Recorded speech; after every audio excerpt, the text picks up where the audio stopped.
Por acaso você emprestaria o seu dinheiro para alguém que deve muita grana e a cada mês que passa essa dívida só aumenta? Será que o Tesouro Direto está prestes a colapsar? A gente tem no Brasil hoje uma dívida de 7,5 trilhões de reais e parte das pessoas ficam um pouco preocupadas em relação a isso, né? Será que o Tesouro vai pagar em dia? Nesse vídeo a gente vai analisar a dívida pública, entender como que está a situação dessa dívida e se de fato existe algum risco em você investir no Tesouro Direto. Eu quero te tranquilizar, ou talvez nem tanto na hora que você vê alguns números aqui, mas quando você tem números e dados, você fica muito mais bem informado e você consegue tomar uma decisão um pouco mais clara do que faz sentido para você ou não. Então, vamos lá entender um pouco sobre essa dívida pública, né? E primeiro, vamos entender o que é o Tesouro Direto, caso você ainda não saiba, de forma bem resumida aqui para não gastar muito seu tempo. Basicamente é uma forma dos investidores, pessoas físicas aqui no Brasil, emprestarem o seu dinheiro para o governo, financiarem a dívida pública. Ou seja, o governo precisa se financiar para vários motivos, né? Parte de investimentos em infraestrutura, saúde, educação e por aí vai. E ele pode se financiar de várias formas, com fundos, com instituições financeiras, com dívida externa. E aí foi criado o programa Tesouro Direto, com parceria ali com o Tesouro Nacional, para permitir que pessoas físicas investissem diretamente o seu dinheiro nos títulos da dívida pública. O Tesouro Direto é apenas uma pequena fração de toda a dívida que a gente tem aqui no Brasil. Então, se a gente olha primeiro aqui, a gente vê que o estoque do Tesouro Direto é de hoje, em 2025, no último relatório de março, 165 bilhões de reais. Estoque é a quantidade de dinheiro que foi investido ali pelas pessoas físicas no Tesouro Direto. Então, de março de 2023 até hoje, a gente teve esse aumento de 55 bilhões de reais, quase que 50%, né? Não, exatamente 50% em 2 anos, o estoque total. E como que está a distribuição desse dinheiro? 52% está em títulos atrelados à inflação, 35% em títulos atrelados ao Tesouro Selic, a taxa Selic, e prefixados são 12% dos títulos do Tesouro Direto. E guarda esse número aqui,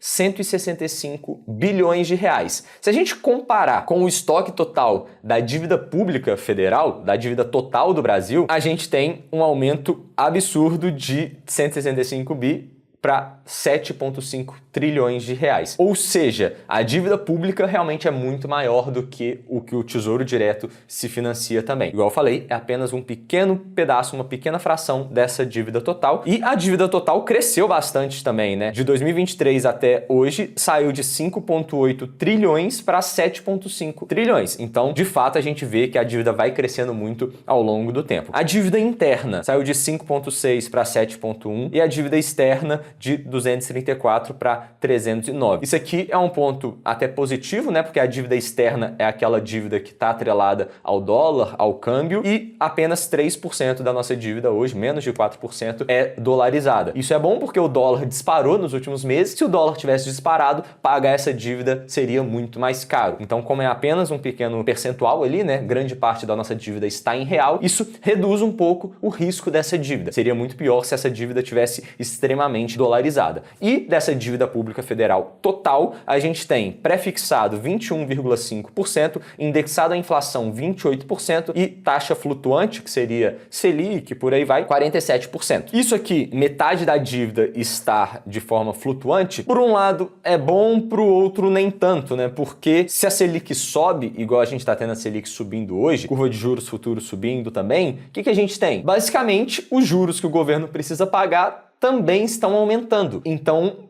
existe uma probabilidade maior dessa dívida crescer e, eventualmente, o governo não conseguir pagar. E se tem esse risco, o dólar sobe. Se o dólar sobe, a inflação sobe. Se a inflação sobe, precisa subir mais a Selic para compensar esse risco e as pessoas não tirarem o dinheiro do Brasil. E se a Selic sobe, a dívida aumenta ainda mais. Se a dívida aumenta, o risco aumenta. E aí a gente entra naquela bola de neve que a gente precisa resolver a questão fiscal do Brasil, ou pelo menos dar um sinal de que tem o interesse do governo de resolver esse fiscal, porque aí a Selic se comporta um pouco mais e essa dívida para de crescer num ritmo tão elevado assim. Aí eu separei aqui alguns dados também que o custo médio da dívida subiu para 11,7% ao ano, então por conta desse sinal de desconfiança e parte dessa dívida também está atrelada à Selic. O colchão da dívida caiu para 869 bilhões, que é a menor reserva de liquidez desde 2022, e a gente teve um aumento de 16 bilhões da dívida pública em um mês. Então, de fevereiro para março aumentou ali 16 bilhões. Como é que é a composição da dívida em relação a cada um dos indicadores ao longo dos últimos 23 anos aqui, desde 2002, né? Fonte do Tesouro Nacional também. A gente consegue ver cada um desses indicadores variando ali ao longo do tempo, né? Então, lá atrás, a gente tinha quase metade da nossa dívida dolarizada, por conta das condições econômicas que a gente tinha naquele momento. O dólar era mais barato também, então a gente tinha grande parte dessa dívida dolarizada e isso foi reduzindo até chegar nesses 4, 3%, igual a gente viu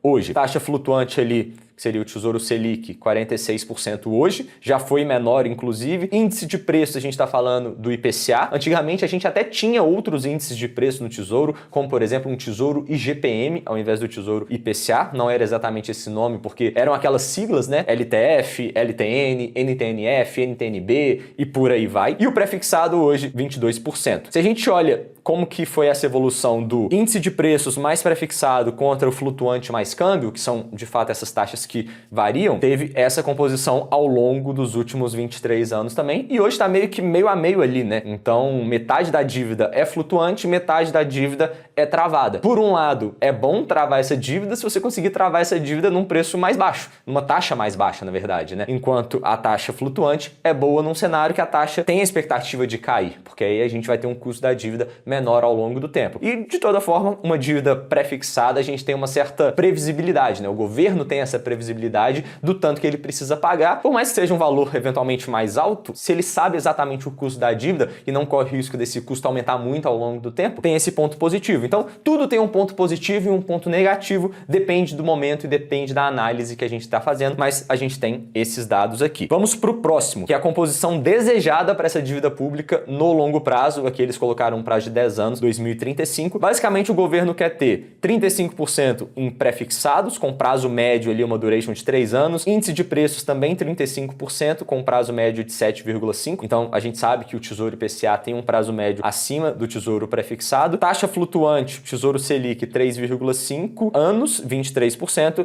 e câmbio 7%. Ou seja, basicamente o governo quer travar ali 70% da dívida e 30% deixar em flutuante, com um intervalo aqui dessa composição de mais ou menos 2%, igual ali no IBGE na hora de fazer essas pesquisas eleitorais. E se a gente olha em cada um dos títulos do governo, quem que financia essa dívida, né? Por exemplo, no Tesouro Selic, que é LFT, eu tinha falado LTF, né? Não sei porquê, é a letra financeira do Tesouro. No Tesouro Selic, 33% instituição financeira, 33% fundos, 19% previdência. E olha que legal, dá pra gente até tentar entender um pouco do porquê que cada investidor aqui opta mais por alguma classe desses títulos do Tesouro, da dívida pública, né? Fundos, muitas vezes, precisam ter uma parcela relevante de LFT, do Tesouro Selic, por conta do caixa, né? Então, tem muitos fundos de renda fixa aqui no Brasil e também tem fundos até mesmo de ação que precisam ter um caixa e eles usam o caixa ali como Tesouro Selic. Bom, se a gente vai para LTN, 30%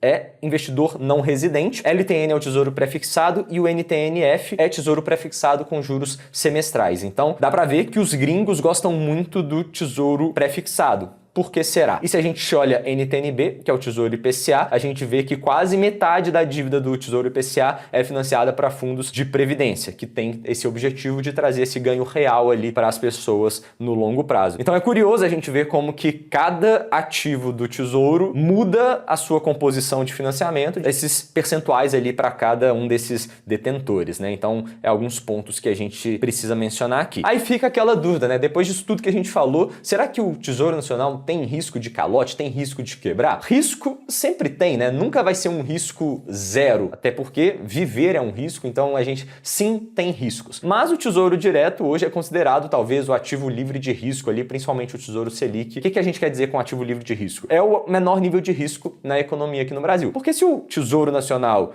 der um calote na dívida, provavelmente a situação do país está muito pior em todo o resto. A bolsa já vai estar muito mais barata, vai tudo ter caído, imóvel vai desvalorizar e por aí vai. Então assim, se dá ruim no governo ali, no Tesouro Direto, provavelmente o buraco vai estar muito mais embaixo no resto da economia. Então esse é um ponto. E o segundo ponto é que, igual a gente viu, 96, 97% da dívida hoje é atrelada ao real. É uma dívida interna. Então, para o governo pagar essa dívida, basta ele emitir mais moeda e ele paga a a dívida. Consequência disso é gerar inflação, mas na pior das hipóteses ele tem essa impressora ali de emissão de moeda, aumentar a base monetária para poder pagar essa dívida e continuar se financiando ali. Então, eu acho que o grande risco não é exatamente o governo não pagar, o Tesouro não honrar os pagamentos ali. Eu acho que esse risco até está um pouco distante, mas a gente não pode descartar 100%. Eu acho assim, não é o principal risco aqui. Acho que quando a gente está falando de tesouro, a gente tem alguns riscos principais. Primeiro de fato, mas diversificando a gente reduz esse problema, né? Então acho que uma carteira diversificada é a melhor opção quando a gente está falando dos investimentos como um todo. Então ter um pedaço de tesouro direto, mas também ter ações, ter imóveis, ter renda fixa bancária e por aí vai, ter dólar, empresas lá fora. Quando a gente diversifica, a gente reduz o risco específico da carteira. Até fiz um vídeo explicando um pouco melhor, que eu vou deixar aqui na descrição, o porquê que a gente precisa diversificar o nosso patrimônio. Mas quando a gente está falando de tesouro,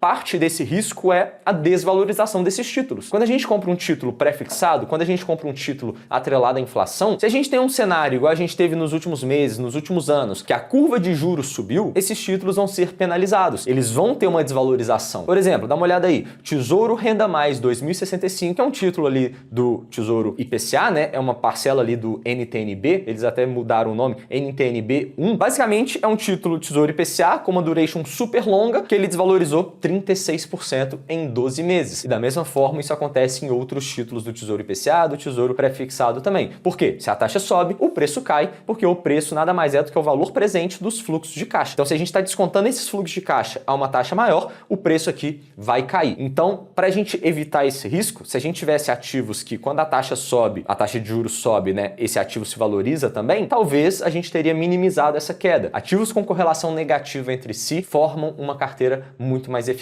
Então, o recado que eu quero deixar aqui é: não desespere, não venda o seu tesouro, continue usando o Tesouro Direto para aqueles objetivos que você já sabe que ele cumpre. Tesouro Selic, dinheiro de curto prazo, reserva de liquidez, que você pode resgatar a qualquer momento com uma certa segurança. Pré-fixado, objetivos de curto, médio prazo ali. Você tem essa expectativa, você sabe que vai ganhar exatamente aquilo que foi contratado. E no longuíssimo prazo, proteja o seu dinheiro da inflação. Mas você não pode se basear apenas nesses 3 ativos para sua carteira. Diversifique, igual eu falei, em ações, em imóveis, em dólar, empresas lá fora, porque essa diversificação com correlação negativa entre os ativos, quando um sobe, o outro cai, é isso que vai fazer a diferença no seu resultado lá na frente. Você maximiza o retorno, reduzindo o nível de risco para aquela parcela de retorno que você está tendo. E essa é uma carteira eficiente. Não é à toa que o Markowitz ganhou o Prêmio Nobel de Economia lá em 1950, se não me engano, mostrando que essa diversificação, correlação negativa, traz muito resultado no longo prazo. E aí, se você quer o nosso acompanhamento para a sua carteira de investimentos completamente personalizada de acordo com os seus objetivos, preencha o primeiro link no formulário aqui na descrição, que a gente vai entrar pessoalmente em contato com você, ou eu, ou alguém da minha equipe, para a gente entender qual que é o seu perfil, qual que é a sua demanda e montar um planejamento gratuito, sem compromisso, para você entender na prática ali como é que é o nosso trabalho, e você gostando, a gente avança para essa parceria de consultoria, assina o contrato, faz as burocracias ali, e a gente começa a trabalhar junto, da gente investir o seu dinheiro, você vai acompanhando ali e a gente vai maximizando esse resultado para você ao longo do tempo e entendendo a cada momento o que faz mais sentido. Será que hoje está na hora de aumentar IPCA mais ou está na hora de aumentar dólar? Está na hora de aumentar a bolsa ou está na hora de aumentar a renda fixa? Tudo isso a gente vai acompanhando o mercado, vai acompanhando os seus objetivos para garantir que sua carteira está sempre dentro do esperado e dentro do planejamento completo que a gente elaborou. Beleza? Preencha aí, estamos te esperando, tamo junto e até a próxima.